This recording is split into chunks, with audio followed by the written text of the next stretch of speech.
Jamie, he whispered sternly. Better not be you.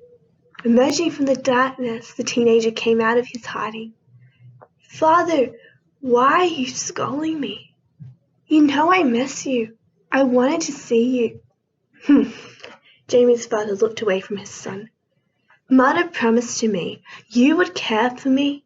When she took her last breath, Jamie folded his arms together.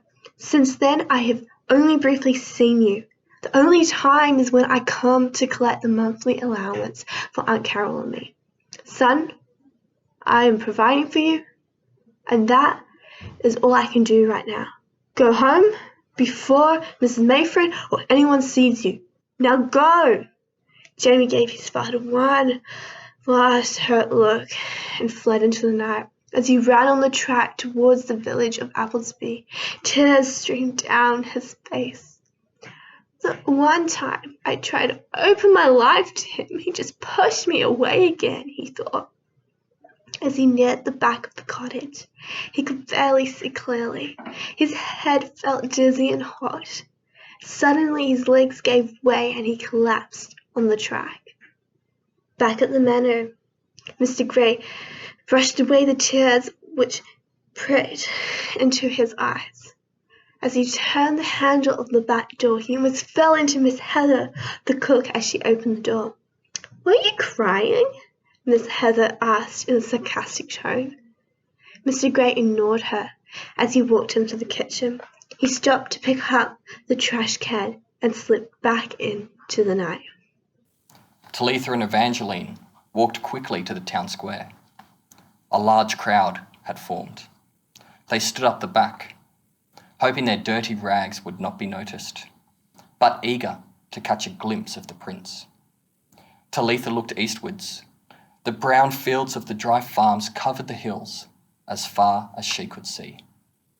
As she looked at the hills, they began to transform from brown to green. Dead trees sprouted leaves and produced fruit as if they were under a spell. What could be doing all this?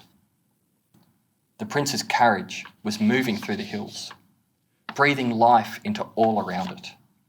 The crowd gasped as they saw what was happening, excited that they could once again farm the land, but scared of this new and unknown power. As he passed by, something moved in Talitha. She felt something she had never known before, a desperation, a need to reach out and touch the prince. She had to. His majesty and beauty was drawing her in. Every fibre in her being was willing her hand forwards. As he passed by, she reached out and touched his coat. At once, she felt her fear disappear. She was no longer scared of the vile, snake-tongued man. She was no longer scared of her poverty. She was no longer scared of her future. Such a change from just one touch. The questions and comments turned the room into a mass of voices.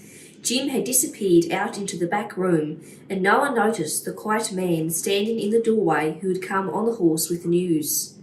He stood listening for several moments and then turned slowly back into the dark night. He mounted his horse and slowly trotted down the bush track that led towards home. His horse knew the path without him having to give any directions, which was lucky, because Peter's mind was very busy thinking. Ahead, through the thick bushes and trees, a light shone out, and before long he was riding up to a small slab hut in a clearing. Nothing much could be seen in the night, but before he had even got off his horse, the door of the hut flung open and a girl hurried out, a lantern in her hand. "Has it really started, Peter?" she asked, her breath making clouds in the air. "Yes, Grace, it has. I just came back from telling the boys at the hut." "Are any of them going?" Grace asked. Her voice was quiet and sounded suddenly very lonely and frightened in the dark bush night. "Some are." A long pause, and then, "I am." It was the voice which had wakened him again last night. He had been reliving his worst nightmare when it had broken in and roused him. It did not always come to him so loudly.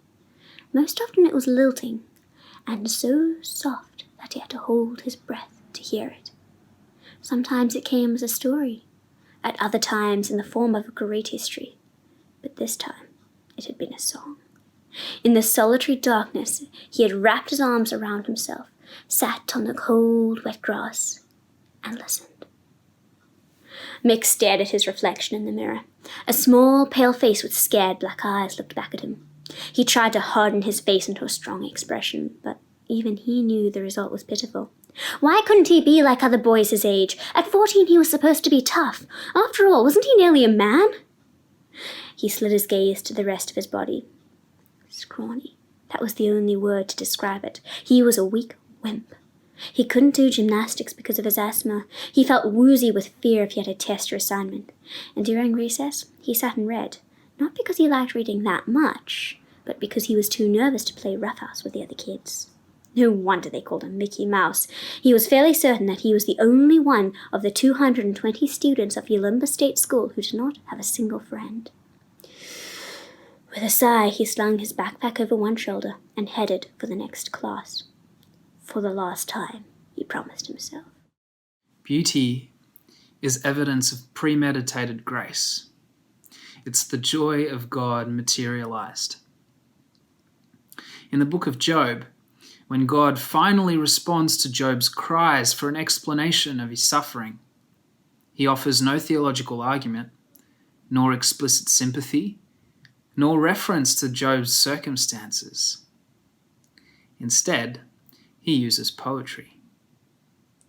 God sings of what he has created, the humble and the great, the gentle and the terrible. Have a read of Job 38-41. God stops to pay tribute to his design for the weather. He casts the constellations, which men like Job named, as living creatures ruling the earth in a firmamental drama. God's theodicy includes even the wild donkey. And Job cannot argue with such a performance. He remains in silent awe, in ashes, humbled beyond even his sufferings. I wonder what Job must have felt in that moment. Perhaps a sense of limitless love, a sense that not even his ruin can blemish the indestructible joy God has poured out on all things. A sense that he is no longer himself, having witnessed in a fraction of time the torrential majesty of his Maker's hands.